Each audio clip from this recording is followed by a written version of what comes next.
Hello friends, welcome to Rathi's kitchen. நான் உங்கள் ஏமா பேசுகிறேன். இன்றைக்கி நம்ம சேனலில் வீட்லேயே ரொம்ப சுலபமாக இந்த சாக்லேட் கேக் ட்ரை பண்ணி பாருங்கள். 3 பொருள் இருந்தால் போதும். இதை வச்சு ரொம்ப சுலபமான கேக் வீட்லேயே செய்யலாம். குழந்தைங்களுக்கு ரொம்ப பிடித்தமான கேக். இதை செய்கிறதுக்கு அரை மணி நேரம் தான் ஆகும். ரொம்ப சுலபமாக செய்யக்கூடிய இந்த கேக் ரெசிபி எப்படி செய்யலாம் நம்ம வீடியோக்குள்ளே போய் பார்க்குறதுக்கு முன்னாடி நம்ம சேனலை இப்போ தான் முதன்முறையாக பார்க்குறீங்கன்னா சப்ஸ்கிரைப் பண்ணிவிட்டு கூட பெல் ஐக்கனே கிளிக் பண்ணிவிட்டு பாருங்கள் ஃப்ரெண்ட்ஸ். இப்போ வாங்க வீடியோக்குள்ளே போகலாம்.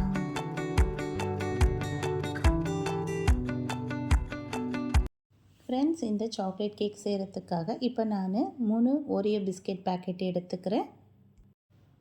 இப்போ இந்த பிஸ்கெட்டை இதை போல் பிரிச்சுட்டு இதை நம்ம மிக்ஸி ஜாரில் சேர்த்துக்க போகிறோம். நீங்கள் ஒரே பிஸ்கெட்டுக்கு பதில் போர்பன் பிஸ்கெட் இருந்தால் கூட எடுத்துக்கலாம். இப்போ நம்ம இதை சின்ன சின்னதாக உடச்சி நம்ம மிக்ஸி ஜாரில் சேர்த்து பவுடரை அரைச்சி எடுத்துக்கலாம். இதை நல்லா ஃபைன் பவுடராக அரைச்சி எடுத்தாச்சு. இந்த அளவுக்கு அரைச்சி எடுத்ததுக்கப்புறமா இதை ஒரு மிக்சிங் பவுலில் மாற்றிக்கலாம். இது கூடவே அரை ஸ்பூன் அளவுக்கு பேக்கிங் பவுடர் சேர்த்துக்கலாம். சேர்த்துட்டு இப்போ இதை நல்லா இது போல் கலந்து விட்டுடலாம். இதில் பால் தவிர வேறு எந்த பொருளும் இதுக்கு மேலே நம்ம எக்ஸ்ட்ரா சேர்க்க போகிறது கிடையாது. இது நல்லா காசி ஆற வச்ச பால், திக்கான பால் எடுத்து இதில் சேர்த்துட்டு நல்லா கலந்து விட்டுடலாம்.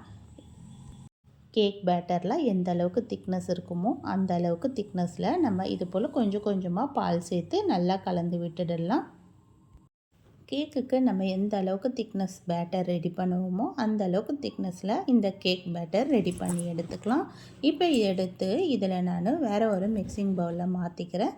இந்த மிக்சிங் பவுலில் தான் நம்ம பேக் பண்ண போகிறோம். அந்த மிக்சிங் பவுலில் மாற்றிட்டு இப்போ இதை அப்படியே 180 டிகிரியில் 30 மினிட்ஸ்க்கு மைக்ரோவனில் பேக் பண்ணி எடுத்துக்கலாம். அது பேக் ஆகிட்டே இருக்கட்டும். அதுக்குள்ளேயும் நம்ம ஒரு பாத்திரத்தில் கொஞ்சமாக தண்ணி வச்சுட்டு 3 டைரி மில்க் சாக்லேட் எடுத்து இது போல் நல்லா ஹீட் பண்ணி எடுத்துக்கலாம். இந்த சாக்லேட் நல்லா இது போல் ஹீட் பண்ணோன்னா நமக்கு நல்லா அப்படியே உருகி வர ஆரம்பிக்கும். இது போல் நல்லா கலந்து விட்டுடணும். இதை நல்லா க்ரீம் பதத்துக்கு நல்லா கலந்து விட்டு இதை ரெடி பண்ணி வச்சுக்கலாம்.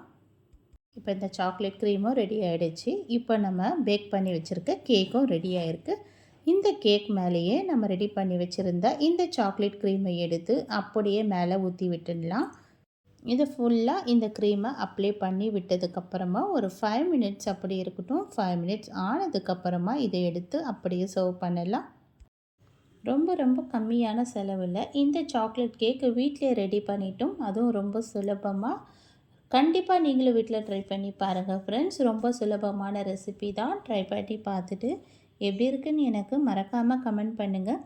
இந்த வீடியோ பிடிச்சிருந்தால் லைக் பண்ணுங்கள். மறக்காமல் நம்ம ரதிஸ் கிச்சனையும் சப்ஸ்கிரைப் பண்ணிவிடுங்க.